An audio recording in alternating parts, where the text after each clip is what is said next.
Bonjour à tous les villageois et les villageoises comptables. Aujourd'hui dans cette vidéo, on va regarder tous les métiers autour du thème de la comptabilité.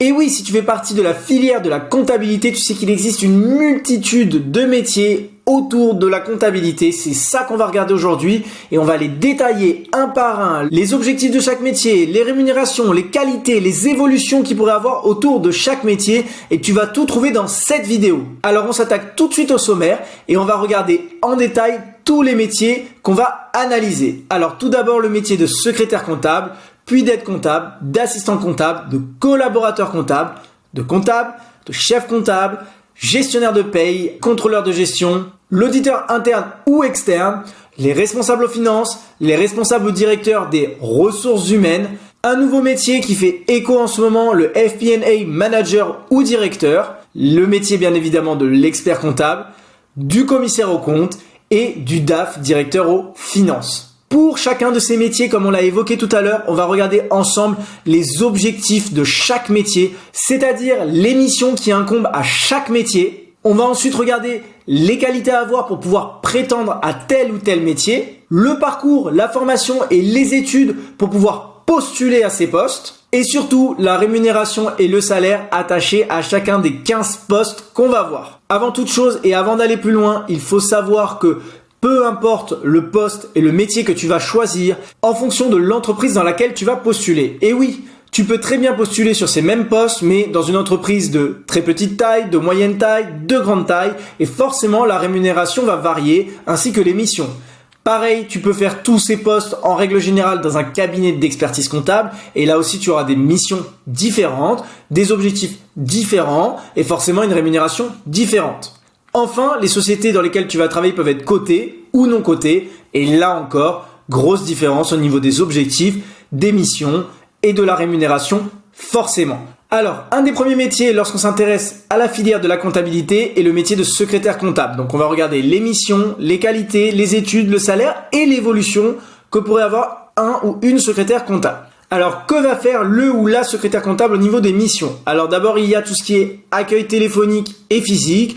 On va renseigner la clientèle, tenir le planning. Il y a aussi un gros travail de classement et d'archivage quotidien, dont la réception et le tri du courrier, puisque vous savez que dans la branche de la comptabilité, il y a énormément de dossiers. C'est très chronophage et ça fait partie des tâches principales pour le ou la secrétaire comptable. À côté de ça, on peut également demander d'enregistrer les factures, les devis, que ça concerne les fournisseurs ou les clients et s'occuper de tout ce qui est la gestion de commandes. Pour le côté de technicité, lorsqu'on rentre un peu plus en profondeur sur un ou une secrétaire comptable qui aurait de l'expérience, le ou la secrétaire comptable peut également être amené à remplir tout ce qui est déclaration fiscale et sociale. Au niveau des qualités, on va chercher surtout de la discrétion, de la polyvalence, quelqu'un de relationnel puisqu'il va être amené au contact physique et téléphonique, une personne assez indépendante, réactive et surtout très organisée. Pour les études, on attend un minimum ou le bac type STMG qui va être plébiscité ou au moins un bac avec une option comptabilité. Sinon, en parallèle, pour ceux qui n'ont pas eu le bac ou qui ont fait un bac totalement différent, il existe des certificats professionnels type Pregraduate secrétaire comptable qui est un niveau bac et qui permet de se familiariser avec les termes de la comptabilité proposé par de nombreuses écoles, Comptalia, le CNAM, le CNED, vous trouverez ça facilement sur internet. Enfin, un grand plus, c'est d'avoir le BTS qui représente un bac plus 2. Et là, encore une fois, on attendra plutôt un BTS CG, comptabilité gestion, ou au moins option comptabilité. Si vous avez un niveau bac plus 2 type BTS CG ou BTS option compta ou encore BUT GEA, ce qui est certain, c'est que votre CV sera mis en avant. Enfin, bien évidemment, si vous avez un niveau supérieur, type DCG, bachelor, licence CCA, licence pro, option comptabilité, évidemment, vous pourrez intégrer facilement le poste secrétaire comptable. Mais si vous avez ces diplômes-là, vous voudrez très certainement, et vous aurez raison, prétendre à un poste avec plus de responsabilité et de technicité. Au niveau du salaire, on va démarrer assez bas de l'échelle puisque en junior, on va commencer au SMIC jusqu'à 1500 € net. Au bout de 3 à 5 ans d'expérience, on pourra passer de 1005 à 1008 et en fin de carrière, on pourra difficilement dépasser les 2000 € net pour un ou une secrétaire comptable. La moyenne annuelle s'élève donc entre 18 et 20 000 € net. Si vous cherchez à gagner plus, il va falloir donc évoluer sur d'autres postes qui peuvent être aide comptable, assistant de direction, chargé de missions spécifiques comme de trésorerie, de clients ou encore collaborateur comptable. Mais cela nécessitera probablement de repasser par une case diplôme pour pouvoir monter les échelons au niveau de la technicité. Le métier numéro 2 est de comptable. Alors là, on passe le niveau supérieur, on va avoir des missions diverses et variées telles que assister le comptable et réaliser en son nom des opérations de saisie basiques, assurer la gestion de la comptabilité des clients, voire des fournisseurs, établir les fiches de paye, d'absence, de congé, les déclarations fiscales et sociales de l'entreprise, gérer la comptabilité du quotidien, des clients, des fournisseurs, en assurant la saisie des factures, des devis, des notes de frais et des relances, et éventuellement participer à l'élaboration et à la révision du bilan comptable, des déclarations TVA, IS et échanger avec l'URSSAF. Alors, encore une fois, comme on le disait au début de cette vidéo, ce poste peut être très polyvalent et ça va dépendre du cadre dans lequel vous évoluez. Si vous êtes dans une grande société, une petite société, si vous êtes dans une société cotée en bourse, si vous êtes dans un cabinet d'expertise comptable, on va vous donner des missions différentes. Voilà pourquoi une des qualités principales à avoir lorsqu'on est aide comptable, c'est tout simplement la polyvalence, la réactivité, l'organisation, l'aisance avec les chiffres et les outils informatiques et beaucoup de rigueur. Au niveau des études, on va commencer donc avec un bac type STMG ou option compta. Il existe des certificats comme pour le poste de secrétaire comptable type Pregraduate aide comptable. On va attendre également, si possible, et pour pouvoir évoluer vers des missions plus techniques, des BTS, CG, comptabilité gestion, option pour la compta ou un BUT GEA. Enfin, bien évidemment, un gros plus pour vous si vous avez un niveau bac plus 3, type DCG, bachelor, compta finance, licence CCA, licence pro, option comptabilité. Encore une fois, vous pourrez prétendre avec ces diplômes-là à des postes supérieurs en termes de technicité et de responsabilité. Au niveau du salaire, on va être légèrement au-dessus de secrétaire comptable sur les juniors. On va attaquer avec le SMIC aussi. On pourra aller jusqu'à 1600 € net. Au bout de 3 à 5 ans, on pourra prétendre entre 1700 et 2000 € net. Et en fin de carrière, on pourra toucher les 2100 € net. La moyenne annuelle s'élève entre 19 000 et 22 000 €. Et si vous voulez dépasser ce plafond, il faudra évoluer vers un poste avec plus de responsabilités, type assistant comptable, assistant de direction, chargé de missions spécifiques, trésorerie, client, fournisseur, recouvrement ou collaborateur comptable, mais qui nécessitera encore une fois d'avoir un minimum d'expérience et ou de diplôme. On passe maintenant au troisième métier, celui d'assistant comptable. Alors là, on va avoir des missions encore plus techniques. De toute façon, plus on va évoluer, plus on va avoir des missions techniques et plus on va avoir besoin de polyvalence et de réactivité. Les missions de l'assistant comptable seront principalement sous l'autorité du comptable ou du RAF, responsable aux finances, d'effectuer toutes les missions de base, telles que les saisies, les contrôles de factures, les notes de frais, les tenues de livres d'achat et de vente, les rapprochements bancaires, les suivis de stock. On va aussi participer à l'élaboration du bilan et du compte de résultat d'une entreprise. On va réceptionner et émettre les factures fournisseurs, clients, les notes de frais, les suivis et les relances. Et bien sûr, une grande correspondance avec l'URSSAF ou la direction des impôts pour tout ce qui va être déclaration sociale, fiscale, TVA, IS, etc. Donc, comme vous avez compris, il va falloir en qualité de la flexibilité, de la technicité, de l'organisation, une aisance toujours avec les chiffres et les outils informatiques et beaucoup d'autonomie. Au niveau des études, on va passer un peu le cap supérieur pour l'assistant comptable puisqu'on rentre quand même dans un poste assez technique. Donc, on va demander un bac type STMG ou option compta avec, si possible, un certificat en plus d'assistant comptable. Le mieux pour ce poste, l'idéal, c'est un BTS CG ou un BTS option compta ou bien évidemment un BUT GEA. Encore un gros plus si vous avez le DCG ou le bachelor compta ou les licences CCA ou tout ce qui va tourner au niveau bac plus 3 autour de la comptabilité. Au niveau du salaire, on va être un peu plus élevé que les deux postes précédents. On va partir pour un junior du SMIC jusqu'à 1700 € net. Au bout de 3 à 5 ans, on pourra viser 1008 à 2000 €. Et en fin de carrière, on peut facilement atteindre les 2500 € net. La moyenne annuelle est donc comprise entre 22 000 et 26 000 €. Si on veut dépasser ce seuil, il va falloir migrer et se diriger vers un poste avec plus de responsabilités. Ici, on va pouvoir faire la différence entre un cabinet classique et une entreprise où on pourra peut-être être assistant de direction ou de gestion PME, PMI et peut-être recevoir plus de responsabilités, ce qui permettrait de gagner plus. Sinon, on pourrait être affecté sur des missions spécifiques, donc chef de mission sur de la trésorerie, des clients, de recouvrement, des fournisseurs, ou enfin évoluer vers le poste de collaborateur comptable, voire de comptable. On passe maintenant au poste de collaborateur comptable et on va aller regarder les missions qui sont beaucoup plus techniques. Alors que tout à l'heure, on avait des missions où éventuellement on pouvait suivre la comptabilité, passer les écritures, le collaborateur comptable, lui, est obligé de suivre les écritures, de les comptabiliser, de les passer au quotidien, de gérer les informations et les calculs qui vont être liés à la paye, aux congés payés, aux absences, au contrat de travail, effectuer la gestion régulière des documents qui vont être transmis, intégrer les rapprochements bancaires, gérer la comptabilisation des petites dépenses et des notes de frais et réaliser des tableaux par exemple d'amortissement. On va forcément retrouver des qualités propres pour le collaborateur comptable, la technicité incontournable dans ce poste, la fiabilité forcément puisqu'on va manipuler beaucoup d'écriture, l'aisance avec les chiffres et les outils informatiques comme sur la plupart des postes de comptabilité et surtout beaucoup d'attention dans tout ce que va faire le collaborateur comptable. Je vous rappelle notamment le principe de prudence à respecter. Au niveau des études, alors là, le bac, c'est forcément un acquis. On l'a même pas noté, il faut l'avoir ou au moins un équivalent. Et surtout, un certificat type graduate comptable pour ceux qui n'ont pas le BTS-CG ou alors tout simplement le BTS-CG ou option compta ou le BUT-GEA. Et bien évidemment, le DCG et le bachelor et tout ce qui va concerner les bac plus 3 au niveau de la comptabilité sont les bienvenus pour le collaborateur comptable. Au niveau du salaire, sur le début de carrière, on va être aussi entre le SMIC et 1700 €. En revanche, au bout de 3 à 5 ans d'expérience, on va passer de 1008 à 2200 € et en fin de carrière, on peut monter jusqu'à 2800 € net. En moyenne, la rémunération est entre 22 000 et 28 000 €. Sur les évolutions, forcément, on va se retrouver sur des chefs de mission spécifiques, trésorerie, client, recouvrement, mais aussi surtout sur le métier de comptable tout simplement, puis de chef comptable et pourquoi pas de contrôleur financier, ce qui permettra d'augmenter la rémunération.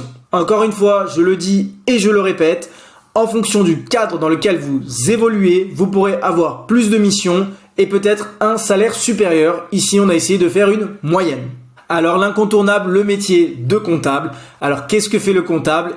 Au quotidien, l'élaboration des documents officiels, le bilan, le compte de résultat, les synthèses de comptes, la révision comptable, l'analyse et l'aide à la décision concernant les situations financières, le traitement des payes, des factures, clients et fournisseurs, les travaux sur les immobilisations, les stocks, la fiscalité et surtout des missions spécifiques en fonction du poste. Parce qu'il existe de nombreux dérivés au métier du comptable. On peut avoir un comptable général, un comptable industriel, un comptable chargé uniquement des fournisseurs ou uniquement des clients, un comptable qui va s'occuper du recouvrement, de la trésorerie ou encore le technicien comptable et même des comptables spécifiques pour les copropriétés qui doivent maîtriser toutes les notions autour de l'immobilier. Au niveau des qualités, on attend à ce que cette personne soit un sachant, c'est-à-dire qu'il a un certain niveau de connaissances et d'études. Bien évidemment, beaucoup de technicité, quelqu'un de prudent, de l'aisance forcément avec les chiffres et les outils informatiques et beaucoup d'autres qualités telles que la rigueur, l'autonomie, l'organisation et la souplesse. Sur les études, on va attendre un bac, c'est l'acquis ou quelque chose d'équivalent, mais surtout on va s'attendre à un bac plus 2 type certificat comptable ou alors BTS-CG, BTS option compta, BUT-GEA. Mais le mieux reste d'avoir un bac plus 3 type DCG, bachelor compta finance, licence CCA ou les licences auto. Forcément, si vous avez le niveau supérieur, DSCG, Master CCA, Master Pro, option compta, MBA, option compta, Audi, ingénierie, peu importe, c'est forcément un plus. Sur le salaire, on va pouvoir attaquer un peu plus haut et commencer directement entre 1006 et 1008. Au bout de 3 à 5 ans, 2009 jusqu'à 2500 €. Et en fin de carrière, pour un comptable, on peut prétendre à 3000 € net. On a donc une moyenne annuelle qui se situe entre 25 et 32 000 €. Encore une fois, si on veut dépasser ce seuil, il va falloir se rapprocher de missions ou plus spécifiques, comme chef de mission sur la trésorerie, les clients, les recouvrements, ou en tout cas se spécialiser dans une branche, comme on a vu tout à l'heure. Ça peut être la trésorerie, la copropriété, la gestion de la paye, le recouvrement. Sinon, il faudra évoluer tout simplement vers des métiers de chef comptable ou de contrôleur de gestion. On peut également viser tout ce qui est trésorier, credit manager et forcément tout ce qui va être lié au métier d'auditeur interne ou externe et des postes un peu supérieurs comme le responsable aux finances ou le directeur aux finances bien évidemment.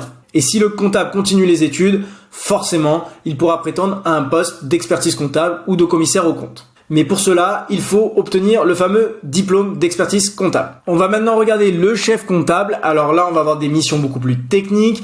Analyser la situation financière de l'entreprise, dresser les fiches de paye, élaborer les documents de synthèse, le bilan, le compte de résultat, les annexes, suivre le traitement des factures, encadrer les comptables et les parties prenantes, fournisseurs, clients, et avoir des missions spécifiques comme le recouvrement ou la comptabilité de trésorerie ou élaborer des prévisionnels. Au niveau des qualités, forcément, on va attendre à ce que ce soit un bon manager puisqu'il a évidemment des comptables à gérer. Il faudra également avoir un bon sens du relationnel, être polyvalent, réactif et technique, maîtriser les logiciels et les chiffres, maîtriser les logiciels et avoir une aisance avec les chiffres et avoir une forte capacité d'analyse. Pour les études, forcément, le bac est un obligatoire ou un équivalent. On attendra un minimum d'un certificat comptable et de l'expérience ou d'un BTS CG, BTS option compta ou BUT GEA. Mais pour prétendre à ce poste, il vaut mieux être équipé d'un DCG, d'un bachelor compta finance, d'une licence CCA ou d'une licence pro option comptabilité.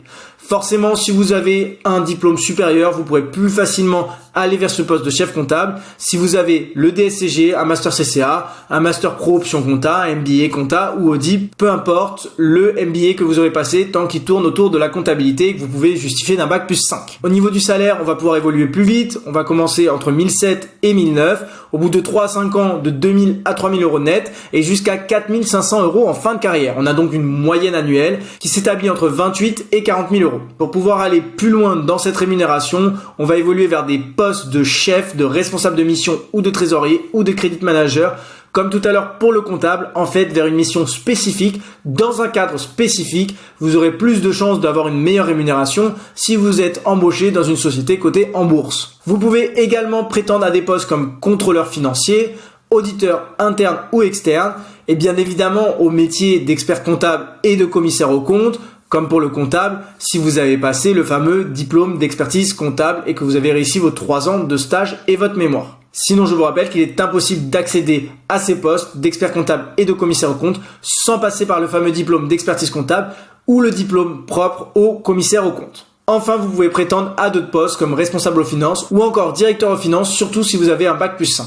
On passe maintenant au métier de gestionnaire de paye. Donc là, c'est un métier pareil où il y a beaucoup de demandes. On va avoir des missions très spécifiques telles que préparer et établir les fiches de paye via un ERP, c'est-à-dire les logiciels comptables, avoir une correspondance permanente avec l'URSSAF, la Sécu, les mutuelles et effectuer tous leurs virements, gérer les aspects juridiques et sociaux, contrôler et suivre la masse salariale, participer à l'élaboration des tableaux de bord, des suivis, notamment tout ce qui est KPI avec le turnover, l'absentéisme, tout ça en collaboration avec le DRH et établir également les attestations courantes type arrêt de travail, congé, maladie, etc. Au niveau des qualités, beaucoup de technicité pour ce poste, être précis et méticuleux, avoir un bon relationnel, l'esprit d'équipe, maîtriser le droit et les ressources humaines. Au niveau des études, comme tout à l'heure, le bac ou un équivalent est obligatoire. On va aller chercher donc un minimum un certificat type gestionnaire de paye, un bachelor orienté sur la paye ou d'autres bac plus 3 type DCG, bachelor CG, licence CCA. Et bien évidemment, tout ce qui est au-dessus sera le bienvenu, DSCG, master CCA ou d'autres MBA. En salaire, on va pouvoir prétendre en début entre 1600 et 1800 euros net. Au bout de 3 à 5 ans, entre 2000 et 2500 euros net. Et en fin de carrière, on pourra monter jusqu'à 3500 euros net. La moyenne annuelle s'établit donc entre 25 et 35 000 euros. Sur les évolutions, on va forcément regarder des postes de contrôleur de gestion, des postes de responsable aux finances ou responsable administratif comptable. De manière générale, tous les métiers de responsable. Et bien évidemment, on peut s'orienter du côté des ressources humaines.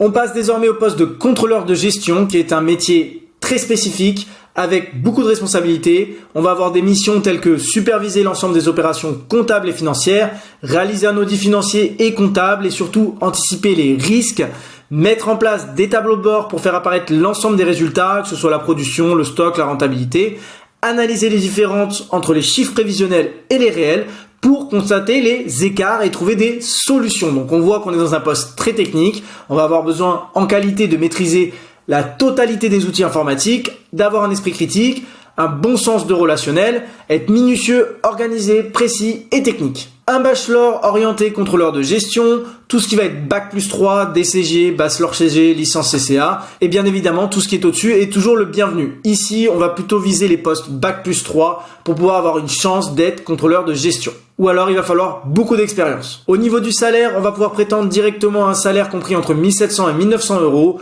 qui va pouvoir évoluer entre 3 à 5 ans entre 2000 et 3000 euros net, et en fin de carrière, on pourra toucher les 3700 euros net. On a donc une moyenne annuelle entre 27 000 et 37 000 euros. Sur l'évolution, on pourra passer du côté des postes de trésorier, de crédit manager, forcément d'auditeur interne ou d'externe, tout ce qui va être métier responsable aux finances ou directeur aux finances et l'ensemble de métiers de responsable ou de direction. On passe désormais au métier d'auditeur interne et externe. Donc là, on va avoir des missions spécifiques si on est auditeur interne et des missions spécifiques si on est auditeur externe. Mais de manière générale, on va nous demander d'évaluer la bonne santé financière et comptable d'une entreprise, d'assurer la sincérité des états financiers, d'identifier les zones de risque, d'analyser les documents et résultats des entreprises ou des groupes. Pour l'auditeur interne, on va surtout élaborer le plan d'audit interne, effectuer des tests, ajuster les stratégies et émettre des procédures pour améliorer l'entreprise. Quant à l'auditeur externe, on va plutôt l'appeler ou sur des missions légales ou contractuelles et il va surtout vérifier et certifier les états financiers et présenter et attester les états comptables. Au niveau des qualités, forcément polyvalent, minutieux, concis et beaucoup de techniques, avoir une aisance avec les logiciels, être prudent et prévoyant et beaucoup de réactivité. Au niveau des études, on va attendre un minimum d'un bac+5, c'est ce qui sera le plus facile pour atteindre ces postes rapidement.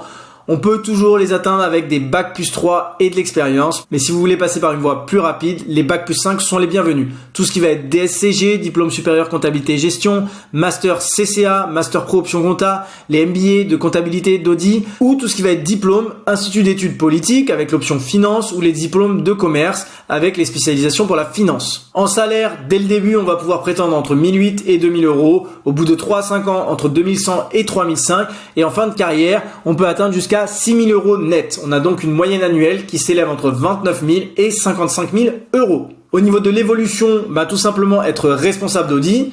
On va pouvoir aussi viser des postes responsables aux finances ou directeur aux finances, encore mieux. Sinon, tout ce qui va être métier de responsable ou de direction dans la branche de la comptabilité. On passe désormais au métier de responsable administratif aux finances ou de responsable administratif comptable, RAF ou RAC, avec des missions telles que élaborer le plan de financement ou d'investissement, superviser la consolidation des données financières, surveiller les écarts et chercher les produits financiers les mieux adaptés, actions, obligations ou tout ce qui va être couverture de trésorerie, maîtriser les aspects juridiques pour les contentieux et élaborer et suivre des tableaux de bord et des outils de pilotage. Donc on voit qu'on a un métier très technique autour de la finance. D'ailleurs, une des qualités principales, être un bon technicien dans la finance, avoir une aisance en comptabilité, maîtriser les logiciels informatiques, avoir des connaissances fortes en droit, voire en ressources humaines, être organisé, réactif et ouvert. Au niveau des études, on va attendre un bac+3, type bachelor, RAF ou RAC, bachelor CG, DCG, licence CCA et tous les diplômes supérieurs, DSCG, master CCA, master pro option compta, MBA, etc. Au niveau des salaires, on va pouvoir prétendre directement entre 1900 et 2200 euros net. Pour quelqu'un d'expérimenté, entre 3 et 5 ans, de 2500 à 4000 euros net. Et en fin de carrière, on pourra prétendre jusqu'à 9000 euros. La moyenne annuelle se situe alors entre 30 000 et 58 000 euros.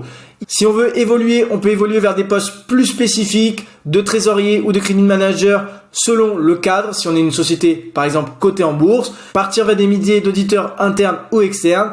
Bien évidemment, le métier de directeur aux finances et des métiers de responsable ou de direction. Forcément, plus vous avez de l'expérience et des diplômes type bac+5, plus vous pourrez prétendre à une bonne rémunération. On passe désormais à un métier plus large en termes de comptabilité, mais qui est indispensable dans les entreprises, le métier de responsable ou de directeur aux ressources humaines.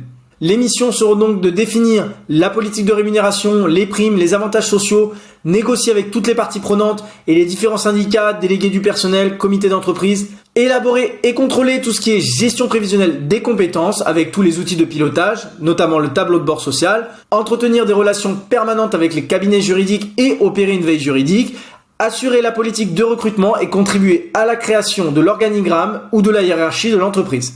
On va forcément demander pour les postes de RH une aisance relationnelle et une forte capacité d'écoute, de l'aisance à s'exprimer à l'écrit et à l'oral, et bien évidemment maîtriser différentes branches du droit. Au niveau des études, forcément, si vous voulez prétendre au poste ou de responsable ou de directeur, on va avoir des attentes différentes. Plutôt bac+3 pour tout ce qui est responsable, donc ça peut être des bachelors, ressources humaines, CG, DCG, licence CCA. Si vous voulez prétendre au poste de directeur, on va plutôt attendre des bac+5 selon la spécificité des masters RH ou de psychologie de travail, ou tout simplement le DSCG, le master CCA, ou tout ce qui va être master et MBA autour de la comptabilité.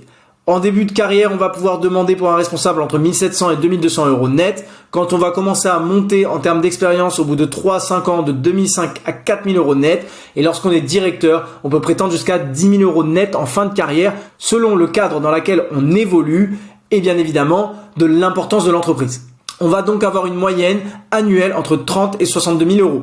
Les évolutions, si vous êtes responsable, ce sera donc DRH, directeur de ressources humaines, où vous pouvez avoir des missions spécifiques de chef ou de responsable sur des secteurs bien particuliers.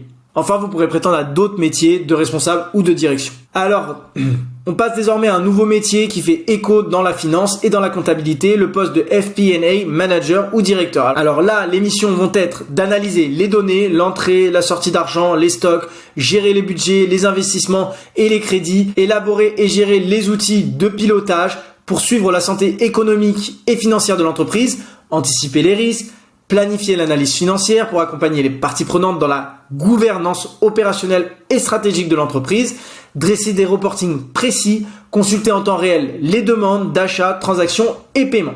Au niveau des qualités, une maîtrise indispensable de la finance et du droit, être organisé, rigoureux, minutieux, beaucoup d'indépendance, d'autonomie, mais pouvoir travailler en équipe, être polyvalent et réactif. Sur les études, pareil, on va attendre un minimum d'un niveau de Bac plus 5. Vous pourrez toujours atteindre ces postes avec un Bac plus 3 et de l'expérience. Mais pour les atteindre rapidement, c'est toujours pareil. On va attendre du DSCG, du Master CCA, du Master Pro Option Compta, des MBA, Compta, Audit, Ingénierie, tout ce qui va être diplôme IEP. Sur les salaires, on pourra prétendre dès le début de carrière entre 2000 à 2500 euros. Au bout de 3 à 5 ans, de 2005 à 4500 euros. En fin de carrière, jusqu'à 10 000 euros pour les directeurs FP&A. On va donc avoir une moyenne annuelle qui s'établit entre 32 et 65 000 euros. Forcément, si vous êtes manager, vous voudrez être directeur. Vous pouvez également prétendre au poste de DAF. Si vous avez fait les études obligatoires du DEC ou du certificat pour les commissaires aux comptes, vous pourrez aussi prétendre à un poste d'expert comptable ou de commissaire aux comptes. J'insiste encore une fois, ces métiers ne sont accessibles que si vous êtes en possession de diplômes spécifiques, le DEC pour l'expertise comptable, le certificat de commissaire aux comptes pour le commissaire aux comptes. On passe donc désormais au métier de l'expert comptable. Alors là, c'est le Graal en comptabilité et on va avoir des missions à forte valeur ajoutée. Donc tout d'abord des missions de présentation, de compte annuel, bilan, compte de résultats annexes, mais aussi conseiller les clients sur la gestion de leur entreprise, des missions plus larges, sociales comme l'établissement des fiches de paye, la déclaration sociale, tout ce qui va être mission juridique et fiscale avec les déclarations, TVA, IS, des missions de gestion, effectuer le suivi de trésorerie, élaborer, valider les tableaux de bord, de pilotage et un panel de missions très large pour l'expert comptable.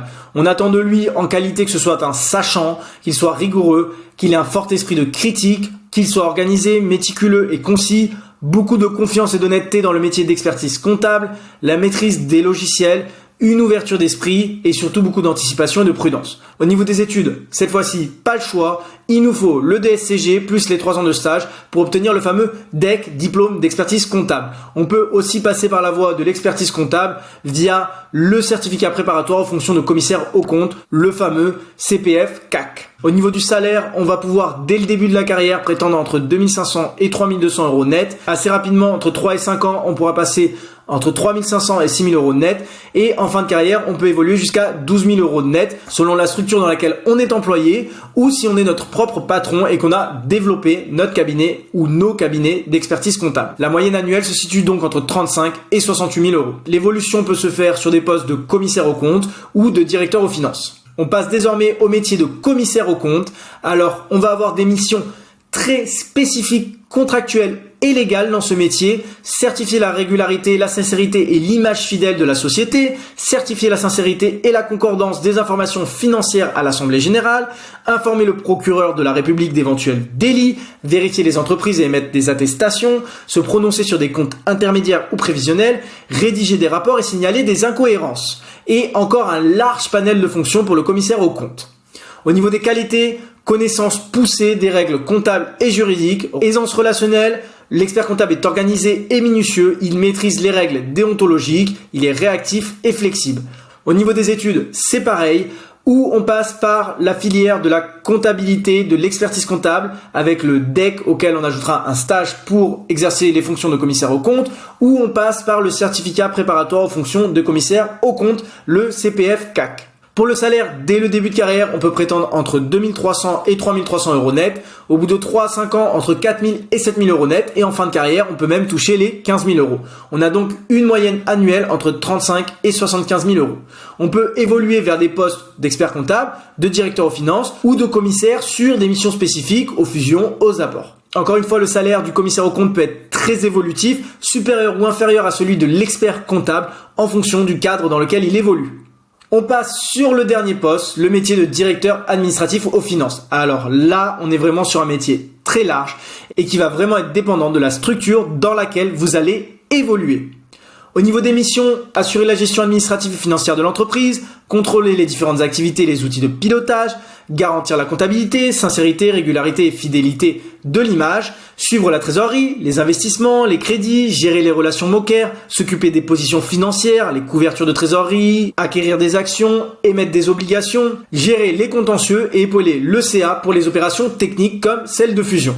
En qualité, on va attendre une énorme maîtrise de la finance et du droit, un bon sens relationnel, de l'esprit critique, être de préférence bilingue, être un manager expérimenté puisque vous aurez des responsables aux finances en dessous de vous, être rigoureux, concis, réactif et organisé.